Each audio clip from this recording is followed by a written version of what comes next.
Welcome back. I'm an emergency doctor actively working at the emergency department of my hospital. In this Doctor's Corner series, we'll dive into lesser-known approaches and hidden strategies to help the people with critical illnesses. You can subscribe if you want to learn the latest news and healthy solutions about your health. Let us begin with a simple instruction. Do not treat chronic fatigue as ordinary tiredness. Treat it as a signal. Why? Because persistent fatigue can come from anemia, thyroid disease, sleep disorders, depression, autoimmune disease, medication effects, post-viral illness, nutrient deficiency, dehydration, autonomic dysfunction, or myalgic encephalomyelitis/chronic fatigue syndrome, MS/CFS. In ME/CFS, the fatigue is not just low energy. It is a deep reduction in function lasting at least 6 months, often joined by post-exertional malaise, unrefreshing sleep, cognitive difficulty, pain, and orthostatic intolerance. Symptoms that worsen when standing or sitting upright. The CDC and NIH both describe ME/CFS as a complex, multi-system illness, not a simple lack of motivation. So ask yourself, why would something as ordinary as mineral water deserve attention here? How could water with dissolved minerals possibly matter in a condition that can involve the nervous system, immune function, circulation, sleep, and energy metabolism? Here is the key. Mineral water is not a cure for chronic fatigue, and do not present it as one. But use it intelligently, and it can support several systems that are often strained in people with chronic fatigue states: hydration, blood volume, electrolyte balance, muscle and nerve function, and sometimes orthostatic symptoms. In other words, mineral water may not solve the whole puzzle, but it can strengthen one corner of the foundation. Think of fatigue as a dim room. Sometimes the problem is the wiring. Sometimes it is the bulb. Sometimes it is the power supply. Mineral water belongs to the power supply conversation. Fluid, sodium, magnesium, calcium, bicarbonate. Small ions with large biological roles. Now listen carefully. Choose the water deliberately. Read the label. Use it as a tool, not as a superstition. That is where the benefit begins. First, understand the hydration piece. Why does hydration matter in chronic fatigue? Because even mild fluid imbalance can make the body work harder. Blood becomes harder to circulate, heart rate can rise, standing can feel heavier, concentration can fade, and muscles may feel as if they are operating through resistance. Research on hyperhydration shows that inadequate fluid balance can impair cognition and contribute to fatigue, dizziness, and confusion, especially under physical strain. Now ask, how does this connect to chronic fatigue specifically? Many people with ME/CFS experience orthostatic intolerance. That means symptoms worsen upright: lightheadedness, faintness, palpitations, headache, nausea, cognitive slowing, and increased fatigue. The CDC notes that if salt and fluid intake are inadequate, increasing both may help some patients, especially when orthostatic symptoms are present. NICE guidance also emphasizes adequate fluid intake and a balanced diet, while recognizing orthostatic intolerance and POTS in ME/CFS. So do this. Watch what happens when the person stands. Do they feel worse in the shower? Worse in a grocery line? Worse after standing in the kitchen? Better lying down? If yes, think beyond fatigue. Think circulation. Think autonomic regulation. Think blood volume. Why is mineral water useful here compared with plain water? Plain water hydrates, yes, but mineral water can add electrolytes, and electrolytes help determine where fluid goes. Sodium helps the body retain fluid in the vascular space. This matters because fluid inside the bloodstream supports blood pressure, venous return, and blood flow to the brain. In POTS care, Johns Hopkins describes frequent fluid intake and increased salt intake as foundational measures because they help keep water in the bloodstream and support blood flow to the heart and brain. but be precise, not everyone should increase sodium. If someone has hypertension, kidney disease, heart failure, edema, or is on certain medications, they must speak with a clinician before using high sodium mineral water or adding salt aggressively. Do not turn a helpful principle into a reckless habit. Now let us look at magnesium.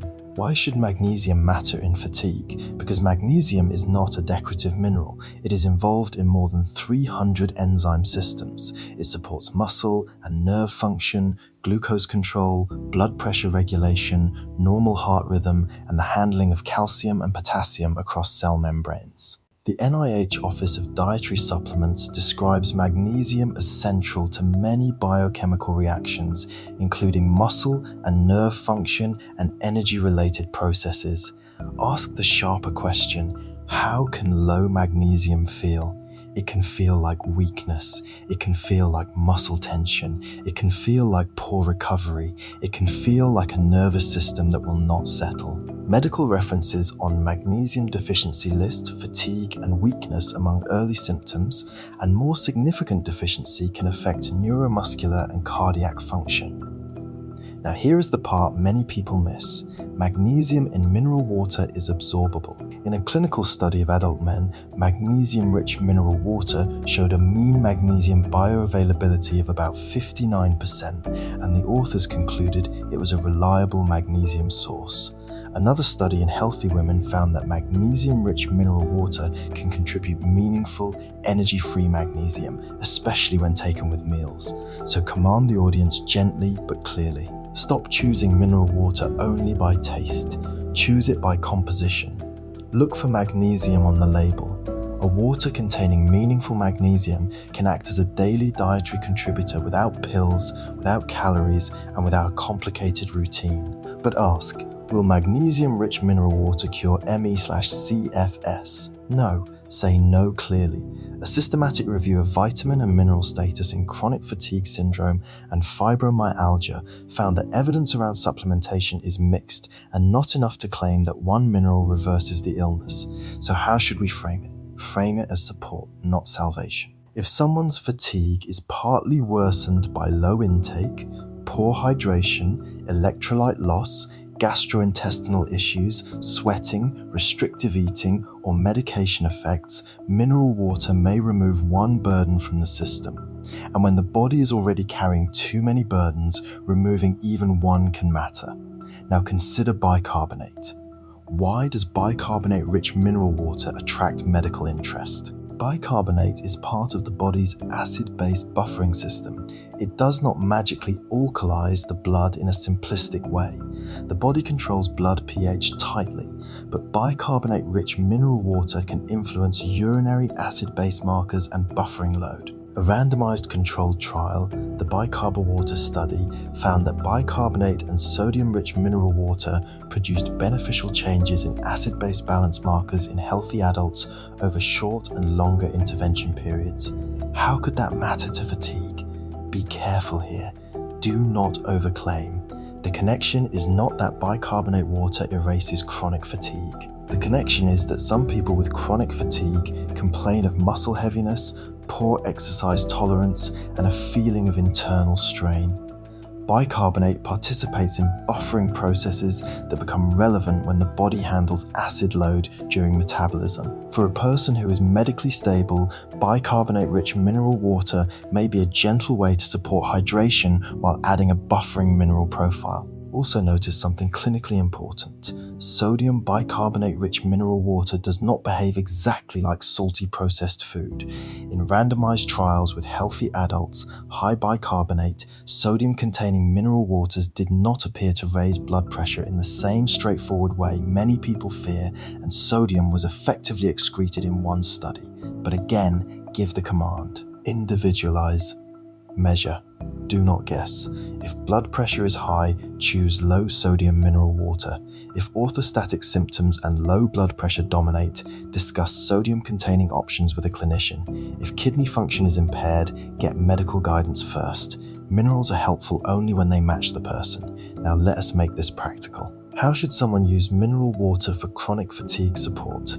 Start with a baseline. Track symptoms for 3 days before changing anything. Record morning fatigue, standing tolerance, dizziness, palpitations, headache, brain fog, urine colour, fluid intake, sleep quality, and post-exertional malaise. Why? Because chronic fatigue fluctuates. If you do not track, you will confuse a random good day with a treatment effect. Next, choose the mineral profile. If the person has muscle tension, cramps, poor sleep quality, or low dietary magnesium, consider a magnesium-rich mineral water. Look for magnesium clearly listed on the label. If the person has reflux sensitivity, ask how carbonation feels. Sparkling water helps some people drink more, but it bothers others. If the person has orthostatic symptoms, look at sodium and bicarbonate, but do not increase sodium blindly. Then dose gently. Begin with 1 glass in the morning, about 250 to 500 milliliters. Why morning? Because many people with orthostatic intolerance feel worse after waking when they have gone hours without fluid. Then sip through the day instead of chugging large amounts at night. How? Keep the bottle visible. Pair it with existing routines. Waking, medication time, meals, and the afternoon energy dip. Now add a safety rule. Do not chase fatigue with excessive water. Too much fluid without enough electrolytes can dilute sodium levels, especially in vulnerable people. Balance matters. Mineral water is useful, partly because it respects that water and minerals belong together. Use pacing alongside it. This is essential. In ME/CFS, post-exertional malaise means that pushing through can worsen symptoms. The CDC emphasizes that activity plans must be individualized and that vigorous aerobic exercise routines are not tolerated by many people with ME/CFS. So say this clearly, drink mineral water, but do not use improved hydration as permission to overexert. If the body gives you a small improvement, spend it wisely. Do not spend it all in one afternoon and pay for it for 3 days. Ask the audience, what should improve if mineral water is helping? Not everything. Look for specific signals.